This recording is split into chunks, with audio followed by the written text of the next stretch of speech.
Hey everybody, welcome to Slash Bash, where today I am bringing you another Choosing Beggar Reddit video. If you enjoy a daily dose of Reddit stories, hit subscribe and join in on the fun. In our first story, a choosing beggar feels the need to let our OP know that it isn't the 1950s anymore. Let's jump right in. Story of the valet choosing beggar. So my ex-girlfriend and her brother are part of a robotics team, and the team did so well this year that they went to the World Championships in Houston, Texas. The entire family is so excited that they all went together to the competition. They don't have to miss school because it's over spring break.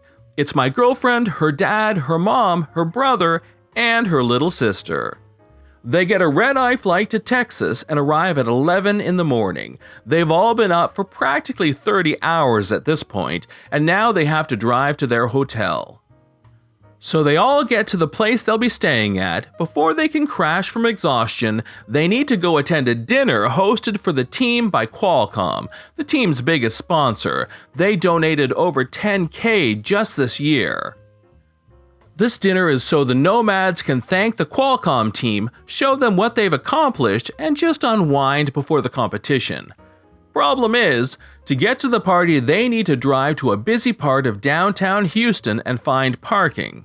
Well, they drove to where they are supposed to meet, and there happens to be an open spot right by the place, occupied by a very clearly homeless choosing beggar standing in the center. I'm slightly paraphrased, but as close to the original as possible since I was not in the car with them. We have the choosing beggar, Norwegian mom, Norwegian dad, and my ex-girlfriend. Side note, my ex-girlfriend and her family are from Norway, fluently speak the language, and have an accent. The choosing beggar waves to them and points to the spot. Perfect! He's even helping us! Norwegian mom starts pulling into the spot. At this point, the homeless choosing beggar is smiling, waving them into the spot and helping them parallel park safely in the tiny spot. After aligning herself into the spot and parking the car and getting ready to leave, she opens the window and says to the man, "Thank you so much. These spots are so tiny and I hate parallel parking.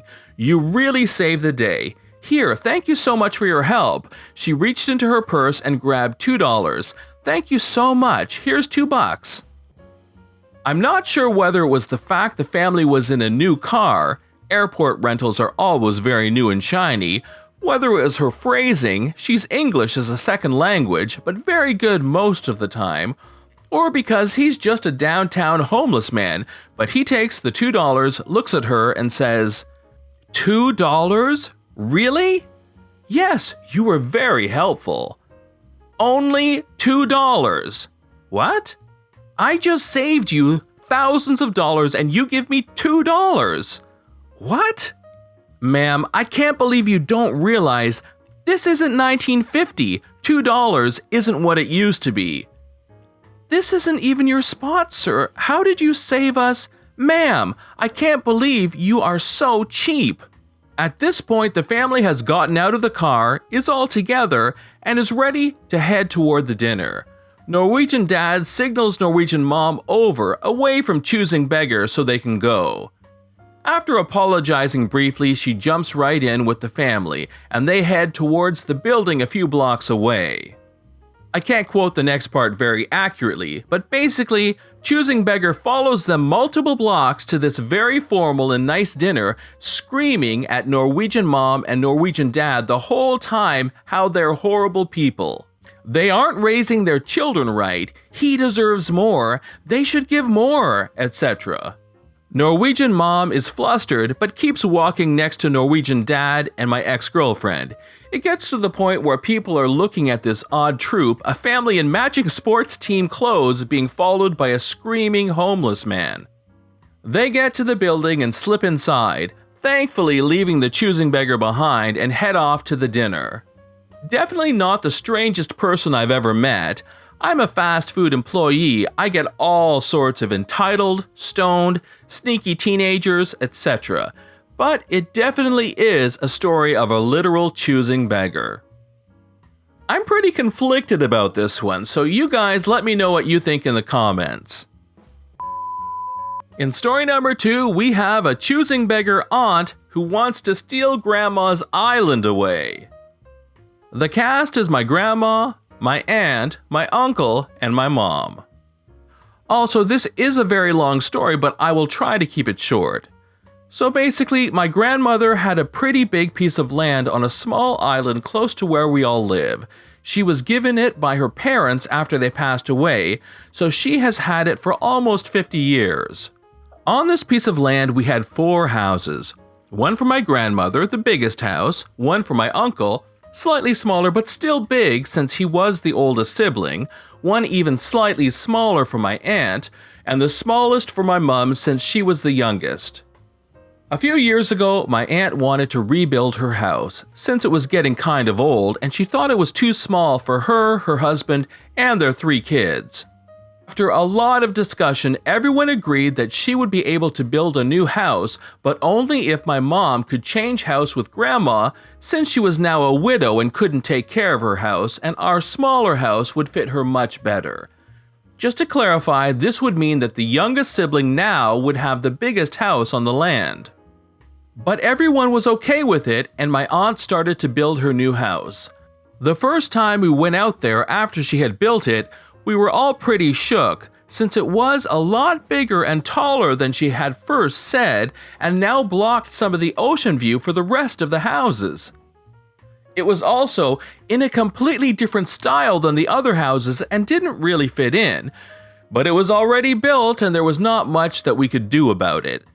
So about a year or so later, we started talking about my mother taking over grandma's house, when all of a sudden my aunt no longer is okay with my mother taking over the house just for free. Everyone meets up and after a lot of fighting they agree that my mother will take over grandma's house, but that she will have to pay roughly $30,000 for it. Fast forward another year and my mother still hasn't taken over the house, and it starts to come up for discussion again, when my aunt says that she no longer feels comfortable with this deal, the deal that she came up with in the first place. This leads to more fighting and eventually grandmother brings up that maybe one of the kids just should buy the whole place instead, since she now is starting to get too old to care for it anymore. Here's where the real Choosing Beggar story starts. It's a lot of talk about if my mother or my aunt should buy it, since my uncle doesn't really have enough money to buy it, and my mother doesn't really mind either. So they decide that my aunt will buy it and start discussing the price.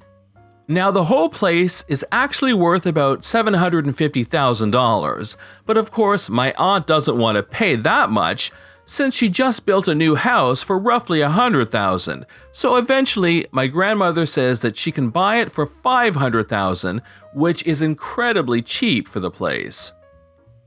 My aunt then starts complaining that my grandmother is mean and that she should just give the place to my aunt because she deserves it. My grandmother says that she can't do that because it wouldn't be fair to my mother and my uncle, the other siblings. Then my mother steps in and says that she would be okay to pay that price for the place, and this would also mean that my grandmother still could come and visit that place and spend time there. Whereas my aunt at this point had said that my grandmother is dead to her and a terrible mother and everything else that could possibly be the worst thing ever to say to your mom. My aunt goes nuts and claims that my mother is just doing this to be mean and that she doesn't deserve to have that place. And how my aunt and my uncle have gone around to everyone they know that lives close to them to say how bad a person my mother is and to try and get everyone to talk grandma out of selling the place to my aunt. They continue to fight like crazy, and eventually my grandmother caves. She is at this point 85 years old and so tired of all of this fighting, and agrees to sell the place to my aunt for $450,000, but she also says that she will give $100,000 to each child, so my aunt really buys it for $350,000. I really wish the story had a better ending. This situation really sucked, and the worst part was that it tore our whole family apart. In our final story, a choosing beggar at work loses the plot when she doesn't get a free brownie. Ugh, I'm so mad. So during the quarantine, I took up baking. Turns out I'm pretty decent at it. Everyone in the house loved what I made, and I put photos of my stuff on my personal Facebook since I was proud of it. Why not? There's a Facebook group for my office, and I put a pic of my brownies in there saying I'd make a batch for when we go back. And I asked if anyone was vegan since there was eggs in them. If there was, I would try to find a recipe for vegan brownies, so I was being fair. Well, no one was vegan, everyone was looking forward to it. Happy days. We were allowed back to work today, and I was on the morning shift, 10 a.m. to 6 p.m. this time. My brownies take nearly an hour and a half to make, between mixing and baking and cooling, and it took me a little longer than usual. I used gloves, a mask, and all brand new ingredients in case there was COVID bacteria in my house, cleaned and re-cleaned my cake container, cut the brownies and put them in a box, and sellotaped the seal shut just in case, I guess. I don't know if that would help, but I tried my best. Don't shoot me. I came into work, told everyone that was there, "Hey, my brownies are in the break room, wire in," and they were gone within like an hour. Felt good knowing they were appreciated. Shift is fine, and I go to clock out when Choosing Beggar is clocking in, completely fizzing, and I make the mistake of asking, "What's wrong?" "Hey, Choosing Beggar, good to see you. You okay?" "Obviously not. There's no brownies like you said you would bring." "Yeah, I did bring brownies, like 8 hours ago. We're on different shifts. What do you want me to do?" "Well, you said you were bringing brownies and I didn't get one. How is that fair?" "Choosing Beggar, if you're that desperate for a brownie, go to the shops and buy some. It took me nearly 2 hours to make them, and I'm not picking and choosing who gets one. If you're that bothered, next time, speak to the manager and swap shifts so you're on the same shift as me." What the flip? Why should I do that? Next time, just make enough for each shift change. It's not hard. Sure. Whatever, Choosing Beggar. I was so mad she had the audacity to say that to me. I should add that whenever we go out for office drinks, she's always the one who always manages to skip out on her round. Conveniently at the bathroom when it's her turn, or out for a cigarette, or just disappears. If I can ever be bothered making them again, I'm making sure every single soul in my work gets one. Except her. This has been John from Slash Bash. Thanks for watching. If you've enjoyed the video and want to see more of them, then please hit that subscribe button. We'd love for you to drop a like, share it with your friends, and we will see you in the next one.